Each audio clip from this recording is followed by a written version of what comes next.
Hello बच्चों, अगर आप नीट 2026 के एस्पिरेंट्स हैं तो मैं आपको बता दूं कि नीट का एग्ज़ाम जो है इस बार 3 मई को होने वाला है। 3 मई को होने वाला है तो आपके पास में बहुत ज़्यादा टाइम बचा नहीं है। तो अगर 2026 की बात करें तो आपके पास में सिर्फ 4 महीने ही हैं, जनवरी, फरवरी, मार्च और अप्रैल। मई में आपका एग्ज़ाम हो जाएगा फर्स्ट वीक में। और अगर 2025 की बात करें तो सितंबर आधा आपका निकल गया, अक्टूबर, नवंबर और दिसंबर 3 महीने इस पर बचे हुए हैं। तो टोटल आपके पास में सिर्फ 7 महीने ही हैं जिनमें आपको सब कुछ क्लियर करना है, सब कुछ पढ़ना है। ठीक है, चाहे आपका बचा हुआ कितना भी सिलेबस है, कितना हो चुका है, आपके पास में सिर्फ 7 महीने बचे हुए हैं, क्योंकि 10-15 दिन आपके दिवाली में भी निकल जाएंगे। तो आज की इस वीडियो में मैं आपके लिए थोड़ा सा स्ट्रेटेजी प्लान करने वाला हूँ कि आपको किस तरीके से पढ़ना है नीट 2026 के लिए। ठीक है, तो सबसे पहले तो अगर आपको नीट में सिलेक्शन लेना है तो आपकी एनसीईआरटी क्लियर होनी चाहिए। ये बात पक्की मान के चलना कि आपकी एनसीईआरटी जो है वो क्लियर होनी चाहिए, चाहे वो बायोलॉजी की हो, फिजिक्स की हो, केमिस्ट्री की हो।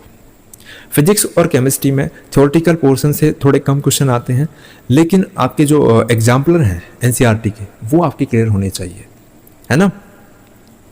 बायोलॉजी की बात करें तो बायोलॉजी की एनसीईआरटी आप ये मान के चलना कि आपका धर्म ग्रंथ है, ये आपका बाइबल है ना। इसको आपको पढ़ना ही है, इसको आपको क्लियर करना ही है, इसके बिना सिलेक्शन नहीं होगा। लाइन बाय लाइन इसको पढ़ना होगा, क्योंकि नीट के एग्जाम में जो इसमें लैंग्वेज दे रखी है ना एनसीईआरटी में, वही लाइंस जो हैं वो क्वेश्चंस में डाल देते हैं, है ना, वही लाइंस जो एनसीईआरटी में। इसलिए एनसीईआरटी को पढ़ना बहुत ज़रूरी है। और एनसीईआरटी आपकी समझ में तभी आ सकती है जब आप किसी टीचर के नोट्स पढ़ चुके हों, है ना, क्योंकि बिना नोट्स के आप एनसीईआरटी पढ़ने बैठोगे तो थोड़ा अजीब लगेगा। एनसीईआरटी की हर एक लाइन पर एक बड़ा पैराग्राफ बन सकता है, एक बड़ा पैराग्राफ, मतलब एनसीईआरटी बहुत शॉर्ट में लिखी हुई है, बहुत सारांश में लिखी हुई है ना। तो ये मान के चलिए कि लगभग 80 से 85% जो पार्ट है वो एनसीईआरटी का रहने वाला है नीट के एग्जाम में, चाहे वो डायरेक्ट क्वेश्चन आए या इनडायरेक्ट आए, लेकिन एनसीईआरटी उसमें रहेगी ही रहेगी। ठीक है, तो मैं रोल प्ले करने वाली है। दूसरी जो टिप है बच्चों वो है स्मार्ट टाइम टेबल। आपको एक पर्टिकुलर टाइम बनाना पड़ेगा पढ़ने के लिए, और ये टाइम बिल्कुल भी ऐसा नहीं होना चाहिए कि आपने जो है 2 बजे से 4 बजे तक बायोलॉजी पढ़ ली, फिर 4 से 5 तक आपने थोड़ा मोबाइल चलाया, रिलैक्स किया, फिर 5 से 6 का फिजिक्स का टाइम है। ऐसा टाइम टेबल आपको नहीं बनाना है, क्योंकि ये जो टाइम टेबल है ना, ये आपका दूसरे तीसरे दिन ही टूट जाएगा। ये पक्का मान के चलिए टूट जाएगा। चाहे किसी का कॉल आ गया, घर में कोई प्रॉब्लम हो गई, तो 4-5 दिन आपने टाइम टेबल चलाया, 5वें दिन जो है वो आपका टूट जाएगा। आपको जो टाइम टेबल बनाना है वो डेली का रखना है कि डेली आपको 8 से 9 घंटे की पढ़ाई करनी है। लगभग 8 घंटे मान के चलिए कि डेली अगर आप 8 घंटे निकालते हैं तो सिलेक्शन आपका पक्का हो जाएगा, है ना। लेकिन 8 घंटे पढ़ने के लिए आपको बुक्स के सामने कम से कम 10 घंटे बैठना पड़ेगा, तब जाकर के आपका 8 घंटे का आउटपुट निकलेगा। क्योंकि किसी दिन जो है आप बीमार भी हो सकते हैं, किसी दिन आपके गेस्ट घर में आ सकते हैं, आपके दोस्त आ सकते हैं, किसी दिन किसी का कॉल आ सकता है, इमरजेंसी हो सकती है।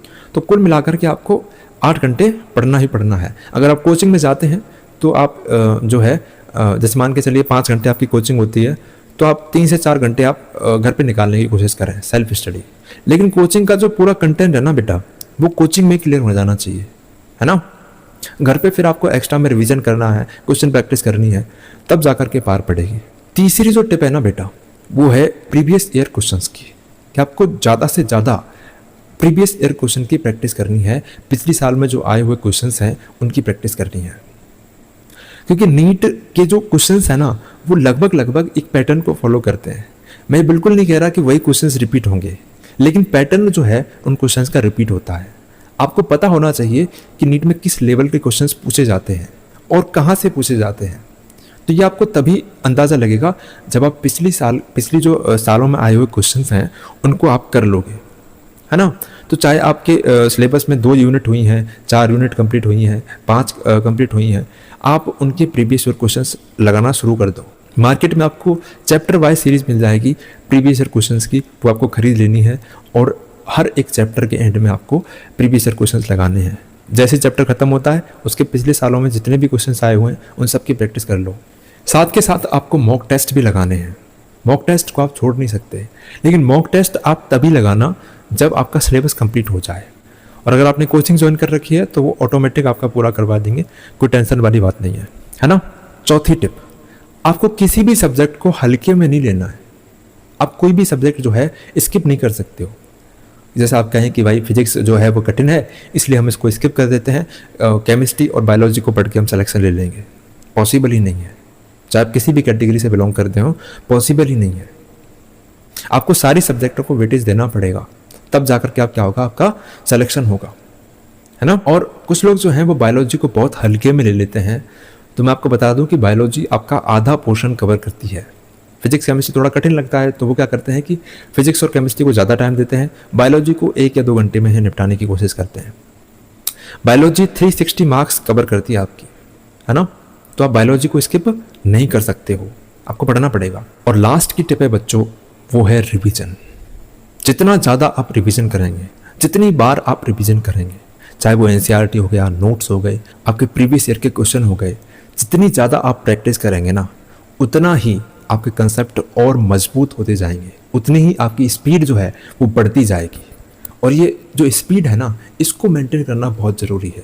ये तभी होगी जब आप बार बार रिपीट करेंगे। जैसे मान के चलिए कि अभी आपने किसी चैप्टर का रिवीजन किया, उसमें आपको 2 घंटे लग गए, तो नेक्स्ट डे में नेक्स्ट टाइम पर आप उसका रिवीजन करेंगे तो आपको सिर्फ 15 से 20 मिनट लगेंगे उसको रिवाइज करने में, है ना। और फिर दोबारा से रिवीजन करेंगे तो उसका 5 मिनट ही लगेंगे। तो इस तरीके से जो है आपको रिवीजन करते जाना है हर एक चैप्टर का, लास्ट के लिए इकट्ठा नहीं करना है। सबसे बड़ी मिस्टेक जो बच्चे करते हैं ना, वो अपने सिलेबस को लास्ट के लिए इकट्ठा कर लेते हैं कि हम लास्ट में इसको तैयार करेंगे, लास्ट में पढ़ेंगे, लास्ट के 2-3 महीने बचेंगे उनमें पूरा पढ़ लेंगे, दोबारा से रिवीजन कर लेंगे। वो रिवीजन होता ही नहीं है। आपको शुरू से रिवीजन जो है करते जाना है, क्योंकि लास्ट तक लगभग जो है 100 से ऊपर जो है चैप्टर्स आपके हो जाते हैं नीट के एग्जाम में। तो हर एक चैप्टर का रिवीजन आप लास्ट के टाइम पर नहीं कर सकते हो, शुरू से ही आपको रिवीजन करते जाना है ना। तभी आप जो है सिलेक्शन ले पाओगे बच्चों। और बायोलॉजी के लिए मैं आपको बता दूं कि अगर आप बायोलॉजी की प्रिपरेशन करना चाहते हैं नीट के एग्जाम के लिए, तो आपको नोट्स और क्वेश्चन जो हैं, क्वेश्चन सीरीज और आपके जो हैंड रिटन नोट्स हैं, इसके अलावा एनसीईआरटी का सिंपल जो एक्सप्लेनेशन है, वो सारी की सारी चीज़ मिल जाएंगी। अभी मैं हिंदी मीडियम वाले बच्चों के लिए कंटेंट तैयार कर रहा हूँ, और जैसे ही कंप्लीट हो जाएगा फिर मैं इंग्लिश मीडियम वाले बच्चों के लिए भी कंटेंट को बनाऊँगा। तो प्रिपरेशन करते रहिए, मेहनत करते रहिए, सफलता एक दिन आपको ज़रूर मिलेगी, है ना।